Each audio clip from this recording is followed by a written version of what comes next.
नमस्कार, मैं आरपी गुजर आप सबको सोल यूट्यूब चैनल पे बहुत बहुत स्वागत करता हूँ।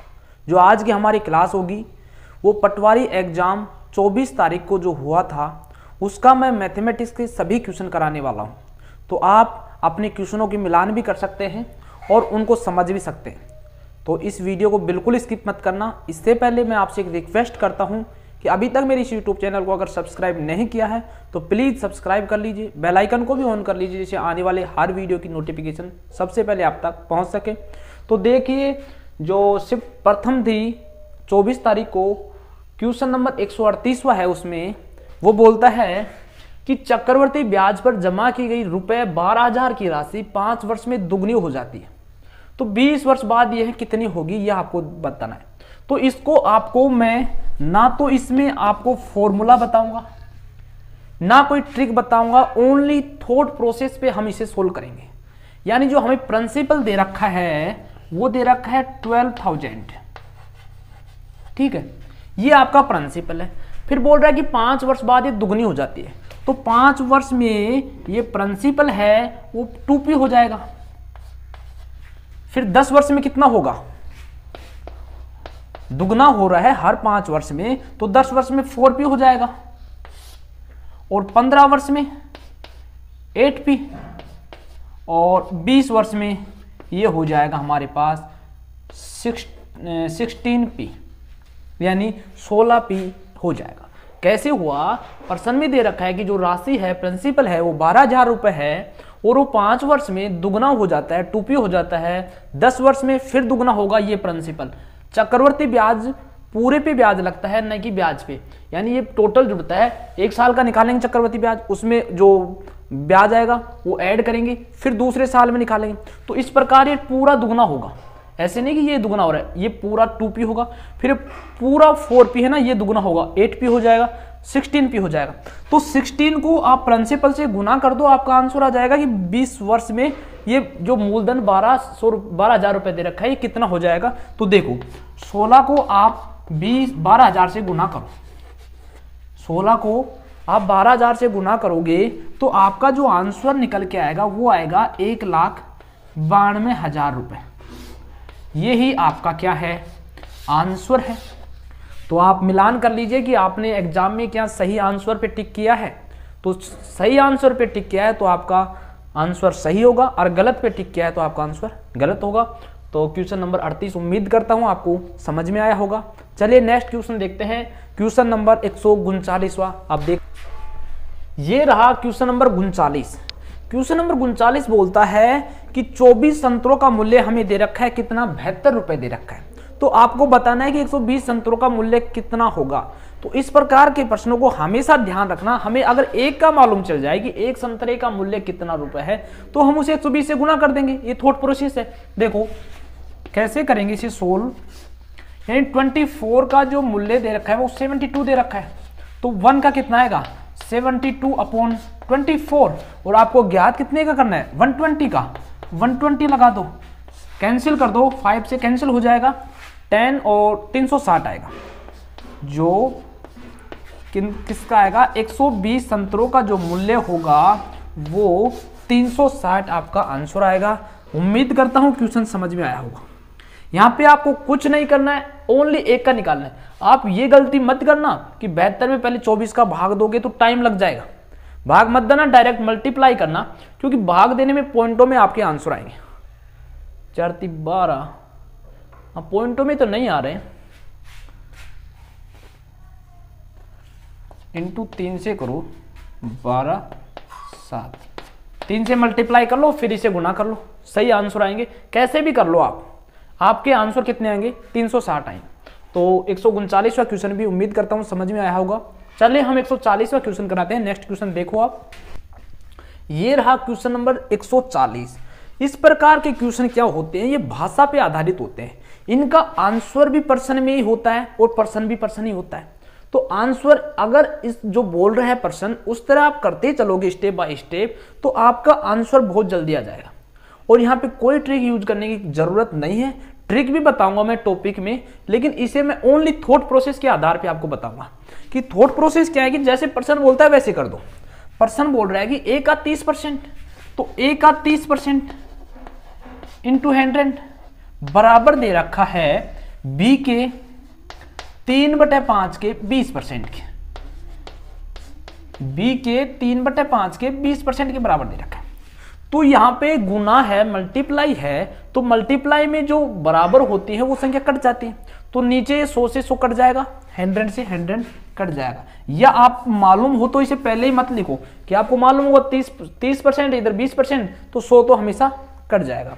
अब आप यहां से मान निकालो, इसे 4 से कट जाएगा, कितना आएगा 12, और फिर भी ये कट जाएगा 6 से, यहाँ पे 5 आएगा और यहाँ पे b का 2 आएगा, b का कितना आएगा 2 आएगा। यहाँ पे 12 है तो 6 से काटेंगे तो 6 को 5 से गुना करेंगे 30 आएगा, 6 को 2 से करेंगे तो 12 आएगा। अब आपको b का वेतन दे रखा है, b का वेतन कितना है 24,000, तो इसको 2 से गुना करने पे कितना है, यहाँ पे 48,000 है ना, ये कितना है 48,000, 2 से गुना करोगे तो कितना आएगा 48,000। आपको a का मान निकालना है, तो a का मान कैसे निकालोगे, 5 यहाँ पे भाग में चल जाएगा, ये भाग में लगा दो, तो आप इसे काटोगे तो कितना आएगा, 5 से कटेगा, फिर 6 आएगा, 9600 जो आपका आंसर है वो आपका आंसर आएगा। देखो हमेशा जो पर्सन बोलता है वैसे करो, पर्सन बराबर बोल रहा है, हमने बराबर का चिन्ह लगा दिया, पर्सन बोल रहा है कि a का 30%, तो a का 30% लिख दिया, b का 3/5 का मतलब होता है मल्टीप्लाई, का 20% 20, नीचे 100 से 100 कैंसिल हो गया, फिर हम यहां से कैंसिल किया 4 टाइम से कैंसिल हो गया। अब हमें a का मान निकालना है, तो 5 को इधर पक्षांतर कर दें, जो भाग में चल जाएगा, भाग में जाने पे जो b का हमें वेतन दे रखा है पर्सन में, यदि b का वेतन 24,000 हो तो 2 को 24 से करेंगे तो 48,000 आएगा, और 48,000 में अगर 5 का हम भाग देंगे तो हमारे पास जो आंसर आएगा वो 9600 निकल के आएगा। ठीक है, यही आंसर है। और आपको ऑप्शन में बता दूं कि ऑप्शन कौन सा है इसमें, 9600 नहीं आएगा, 960 आएगा। यहाँ पे आंसर कितना आएगा 960 आएगा, या भाग देके देख लो आप, 9 बार जाएगा 45, और यहाँ पे कितना बचेगा 3, और यहाँ पे कितना आएगा 30, और 0 यहाँ पे एज इट इज आ जाएगा, यानी 960 आंसर आएगा। ये गलती हो गई थी, 96 नहीं आएगा, 9600 960 आपका क्या आएगा आंसर आएगा। तो उम्मीद करता हूं कि प्रश्न नंबर 140 भी आपको अच्छी तरह से समझ में आया होगा। चलिए नेक्स्ट क्वेश्चन पे, ये रहा क्वेश्चन नंबर 141। ये क्वेश्चन वैसे आपको लैंग्वेज में थोड़ा बड़ा लग रहा है, लेकिन ये क्वेश्चन बहुत इजी क्वेश्चन है। आपको केवल साधारण ब्याज का फॉर्मूला मालूम होना चाहिए। साधारण ब्याज का जो आप फॉर्मूला सीखते हो सिंपल इंटरेस्ट का, वो सीखते हो प्रिंसिपल रेट टाइम अपॉन 100। तो आपको प्रिंसिपल दे रखा है, आपको रेट दे रखी है, आपको टाइम का मालूम नहीं है, तो आप टाइम को ज्ञात करोगे। तो आपको टाइम का फॉर्मूला कैसे यहाँ से क्रिएट करोगे, यहाँ से टाइम का फॉर्मूला होगा SI इंटू 100 अपॉन PR। बस आप मान रखो, आंसर निकालो। अब आपको P का मान तो पर्सन में दे रखा है 9,534, R का मान दे रखा है 4%, और SI भी आपको दे रखा है। ये दे रखा है टोटल अमाउंट, जिसे हम मिश्रधन बोलते हैं। Total amount 11,442, 11,442। इसमें से आप अगर 9,534 घटाओगे तो आपके पास जो निकल के आएगा वो कितना आएगा 1908। कितना निकल के आएगा 1908। ये ही क्या है आपका SI है। अब ये मान इसमें रख दो। कैसे रखोगे, T का मान कितना, SI का मान है 1908, ठीक है, और इंटू 100 अपॉन P का मान है 9,534 इंटू 4। अब इसे अगर आप काटोगे तो ये 5 से कट जाएगा, 5 से कट जाएगा। ये कितने से कटेगा 25 से, और फिर ये 5 से 25 कट जाएगा, और T का जो मान आएगा निकल के वो आएगा 5 साल कि 5 साल में जो ये मूलधन है 9,534, ये 4% प्रतिवर्ष की ब्याज दर से, साधारण ब्याज दर से 11,442 हो जाएगा। कितने साल में हो जाएगा 5 साल में। यही आपका क्या है आंसर है। वैसे ये लैंग्वेज में थोड़ा बड़ा लगता है, लेकिन ये भी आपको लिखने की कोई ज़रूरत नहीं, ये तो मैंने आपको समझाने के लिए लिखा है, क्योंकि ये पर्सन में दे रखा है, ये 9534 इधर दे रखा है, 4% भी दे रखा है, 1908 आपको निकालना पड़ा है। केवल आपको अमाउंट को ध्यान रखना, कुल अमाउंट का मतलब होता है मिश्र धन प्लस मूलधन। मिश्र धन होता है मूलधन प्लस ब्याज, तो उसे ही हम अमाउंट बोलते हैं। तो इसमें से अगर मूलधन निकाल दें तो हमारे पास सिंपल इंटरेस्ट निकल के आ जाएगा, और सिंपल इंटरेस्ट कितना होता है 1908 होता है। यहाँ से कितने 11,442 में 9,534 निकालोगे तो 1908 आएगा। 1908 को केवल आपको इस छोटे से फॉर्मूले में रखना है, फॉर्मूले में रखते ही आपका 5 साल आंसर आ जाएगा। उम्मीद करता हूं कि क्वेश्चन नंबर 141 अच्छी तरह से आपको समझ में आया होगा। तो अपने प्रश्नों को चेक करते रहिए। चलिए नेक्स्ट क्वेश्चन कराते हैं 142। ये रहा क्वेश्चन नंबर 142। आपको एक बात बता दूं कि ये प्रश्न एग्जामिनर पेपर में क्यों देता है। एग्जामिनर ये प्रश्न पेपर में इसलिए देता है कि पेपर में प्रश्नों की संख्या भी पूरी हो जाए और टाइम भी ना लगे स्टूडेंट्स को करने में।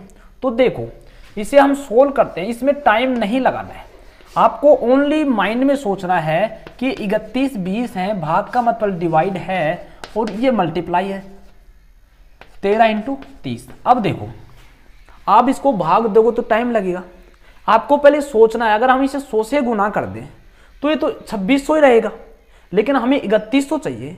तो 3100 काटने के लिए हमें इसे और भी 100 के अलावा गुना करके देखो, 20 करोगे तो 20 दूनी 40, तो लगभग आ जाएगा। तो हमें इसे 120 से काट देते हैं, ये तो 120 आ गया। 120 और इसे गुना करोगे तो ये कितना आएगा 390, जोड़ लो इसे 510, ये आपका आंसर आ गया। तो ये प्रश्न भी सोल्व हो गया, पेपर में प्रश्नों की संख्या भी बढ़ गई और इसमें टाइम भी नहीं लगा। तो एग्जामिनर जो ये प्रश्न देता है इसलिए देता है।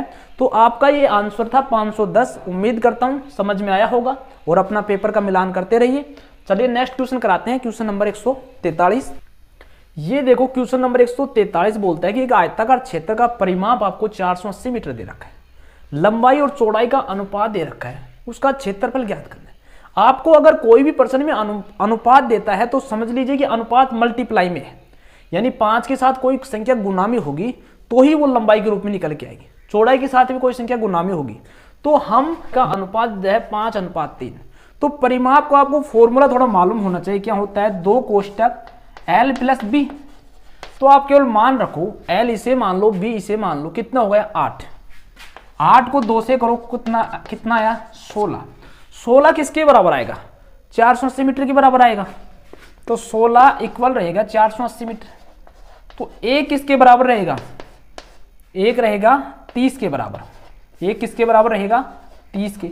ये कैसे मालूम चला कि हमने लंबाई तो 5 मान ली, चौड़ाई को 3 मान लिया। तो 3 और 5 को जोड़ेंगे तो 8 आएगा। 8 को अगर हम 2 से गुना कर दे तो 16 आता है। तो जो परिमाप दे रखा है ये तो सूत्र से हमें परिमाप मालूम चला है, और एक्चुअली जो परिमाप दे रखा है वो 480 मीटर दे रखा है। तो हम यहां से 1 का निकाल लेंगे तो 5 से गुना कर देंगे, फिर 3 से गुना कर देंगे। तो 1 का आया 30 मीटर, कितना आया 30 मीटर। तो 5 का कितना आएगा, 5 का आएगा 150, और 3 का कितना आएगा 90 मीटर। तो लंबाई तो आ गई 150 मीटर और चौड़ाई आ गई 30 मीटर। आपको ज्ञात करना है एरिया, क्षेत्रफल। क्षेत्रफल आप सब जानते हो लंबाई इंटू चौड़ाई होता है। तो इसे 30 150 को और 30 को अगर आप मल्टीप्लाई करोगे 90 को तो आएगा 13,500। यही आपके आंसर है। तो बहुत सिंपल क्वेश्चन है, उम्मीद करता हूं समझ में आया होगा क्वेश्चन नंबर 143 भी। तो चलिए नेक्स्ट क्वेश्चन देखते हैं 144।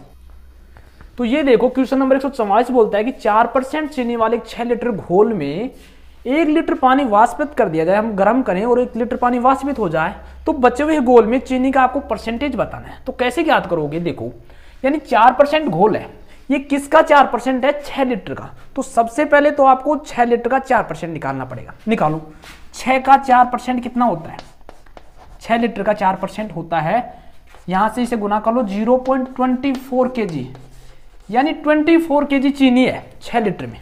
ठीक है, आपको बताना है कि 1 लीटर कम हो गया, 5 लीटर में कितनी चीनी है। तो 5 लीटर में बताने के लिए चीनी की मात्रा कितनी है 24। जो मात्रा हमें ज्ञात करनी होती है वो मैंने परसेंटेज टॉपिक हमारा चल रहा है यूट्यूब पर, उसमें भी बताया था कि जो मात्रा ज्ञात करनी होती है उसे हम ऊपर लगाते हैं। तो ऊपर अंश के रूप में लिख दिए, हमें ज्ञात करना है चीनी। चीनी कितनी है 0.20 kg, तो 0.24 kg को हमने ऊपर लिख दिया, नीचे 5 kg है और आपको परसेंटेज बताना है, तो इसे 100 से गुणा कर दो, आपका आंसर आ जाएगा। यानी यहां से कितना आया, ये पॉइंट हटाएंगे तो जो 2 ऊपर आएगी वो नीचे आ जाएगी, तो 2 ऊपर से 2 ऊपर ये कैंसिल हो जाएगी। तो इसमें अगर 5 निकालेंगे, 24 में 5 का भाग देंगे तो 4 सही 4/5%, यही आपका आंसर है। उम्मीद करता हूं ये क्वेश्चन समझ में आया होगा।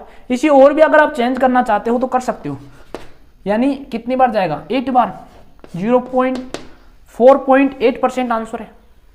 तो क्वेश्चन नंबर 144 में केवल आपको पहले तो ज्ञात करना है चीनी है कितनी, किलोग्राम में ज्ञात कर लो, तो किलोग्राम में आप ज्ञात कर लिए 0.24 किलोग्राम। फिर आप देखोगे कि 5 किलो में कितनी चीनी है, तो परसेंटेज निकालना है, तो निकालना क्या है चीनी, तो चीनी को हम लिखेंगे ऊपर, नीचे क्या है रहेगा 5 किलो, क्या है लीटर, पूरा घोल है, तो 5 में 0.24 में 5 का भाग देंगे और परसेंटेज के लिए हमने 100 से मल्टीप्लाई किया, तो यहाँ पे जो पॉइंट उठाएंगे तो 2 ऊपर आएगी, 2 ऊपर से 2 ऊपर कट जाएगी और 24 में 5 का भाग देंगे तो 4 सही 4/5%, या इसे परसेंटेज में पॉइंट के रूप में लिख सकते हो 4.8%। ये था आपका क्वेश्चन नंबर 144। उम्मीद करता हूँ समझ में आया होगा। देखो क्वेश्चन नंबर 145 बोलता है कि एक बेईमान दुकानदार है, आलू को लागत मूल्य पर बेचने का दिखावा करता है, लेकिन वो क्या करता है 1 kg के स्थान पे 950 ग्राम तोलता है, तो उसको लाभ कितना होगा वो परसेंटेज में आपको बताना है। देखो यानी 1 kg पे कितना देता है 950, कितना ग्राम का नुकसान होता है 50 ग्राम का लाभ करता है वो अपने आप पे, और खरीदने वालों को 50 ग्राम का क्या होता है नुकसान होता है। कितने पे होता है 950 पे, इंटू 100 कर दो, बस ये आपके आंसर आ गए। ये 19 से कैंसिल हो जाएगा और 19 का इसमें भाग दे दो, ये परसेंटेज निकल के आपके पास आ जाएगी।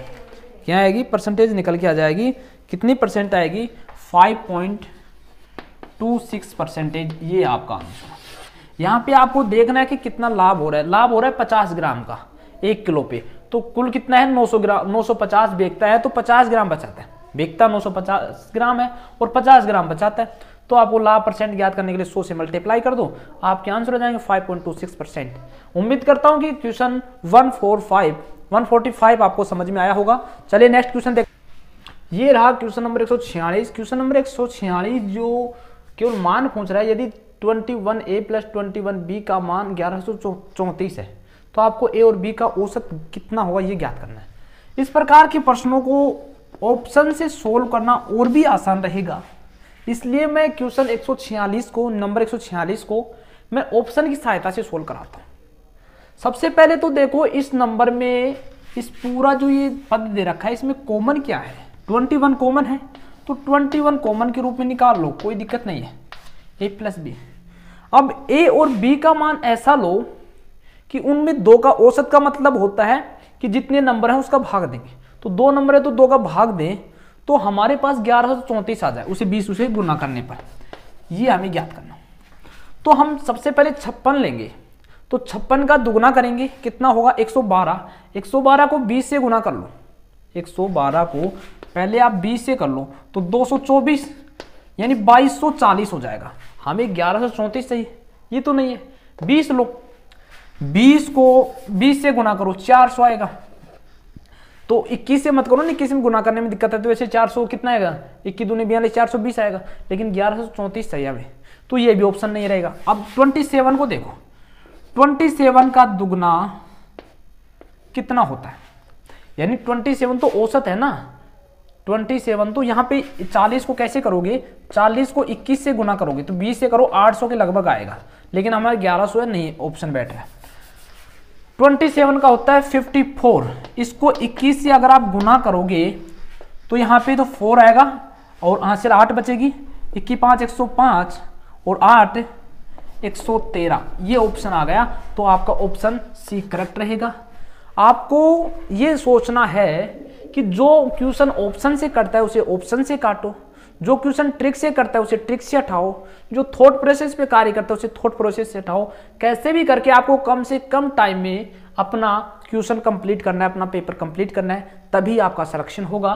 तो देखिए क्वेश्चन नंबर 146, उम्मीद करता हूं कि 1134 जो आंसर निकले वो 54 रखने पे, यानी 27 रखने पर, 27 यहाँ पे 27 यहाँ पे 27, औसत 54 होता है। तो ये रखने पर ही हमारा आंसर कितना आया 1134। यहाँ से एक बात और मालूम होता है, ए और बी का जो मान होगा वो समान होगा, क्योंकि 27 रखेंगे तभी समान आएगा। तो उम्मीद करता हूँ ये समझ में आया होगा। चलिए नेक्स्ट क्वेश्चन देखते हैं, क्वेश्चन नंबर 147। ये रहा क्वेश्चन नंबर 147। 1540 के 1/7 का 20% कितना होगा।